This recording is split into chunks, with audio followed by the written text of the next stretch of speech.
তো hello guys, এখানে আজকে আমাদের সঙ্গে কি হলো আর আমরা এখানে সব দাঁড়িয়ে কেন আর সুপারভাইজার গেটম্যান সব কি করছে, ভিডিওটি শেষ পর্যন্ত দেখো, সব বুঝতে পারো। তো আমি সকাল সকাল ঘুম থেকে উঠে ব্রাশটা হাতে নিয়ে চলে গেলাম ওয়াশরুমে এসে ব্রাশ করে আমি মুখটা ফাটাফাট ধুয়ে রেডি হয়ে গেলাম। রেডি হওয়ার পর আমরা যাচ্ছি এখন খাবার খেতে। এখানে দেখো আমার ভাই থালিগুলো ধোয়াধুয়ি করছে, তারপরে আমরা ভাত নিয়ে নিলাম, ভাতের পর তরকারি নিয়ে নিলাম, দিয়ে আমরা ভাত খাওয়া শুরু করে দিলাম আমরা সব বন্ধুরা। দিয়ে আমরা সব বন্ধুরা মিলে কাজে বেরিয়ে পড়লাম। এখানে আমাদের জুতো ছিঁড়ে গেছে, তাই আমাদের জুতো দিল, এই দেখো সুপারভাইজার। দিয়ে এখানে হাজিরা খাতার জন্য চাইছিল খাতাটা, তো এর কভার নেই, তাই মোবাইলের ভিতর ভরে দিয়েছে ও। দিয়ে আমাদের কাজে নিয়ে যাচ্ছে। দিয়ে এখানে গেট পাস করা হচ্ছে, দেখো সবারই নাম ডেকে ডেকে ভিতরে ঢোকানো হচ্ছে কোম্পানির ভিতরে। দিয়ে আমরা এখানে সুপারভাইজার আমাদেরকে বললো সব কাজে লেগে যাও। দিয়ে আমরা কাজে যাওয়ার জন্য যাচ্ছিলাম রাস্তায়, তো দেখতে পাচ্ছি সাপ, তো সাপটা আমার বন্ধু ফেলে দিল।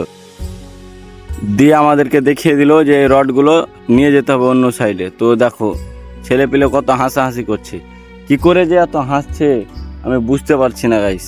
বুঝতে পারলে এত মনে কষ্ট নিয়ে মুখে কেমন করে হাসিটা রাখছে। হ্যাঁ, এটার নামই হচ্ছে ছেলে মানুষ। আর ছেলে মানুষের মুখে সব সময়তেই হাসি রাখতে হয়, সে যতই কষ্টে থাকুক। তো এত কষ্ট করে ভিডিও বানাচ্ছি, কেউ একটু সাপোর্ট করছে না ভাই আমাদেরকে। প্রবাসে থেকে ভিডিও বানিয়ে যদি একটু সাপোর্ট না করো তোমরা, আর মেয়েদের ভিডিও হলে অনেক ভরে ভরে লাইক হয়। দিয়ে আমরা কাজে লেগে পড়লাম, রডগুলো আমরা অন্য সাইডে নিয়ে যাচ্ছি। দিয়ে আমরা 11টা পর্যন্ত কাজ করার পর সুপারভাইজার আমাদেরকে বলল যে তোমরা বাসা চলে যাও।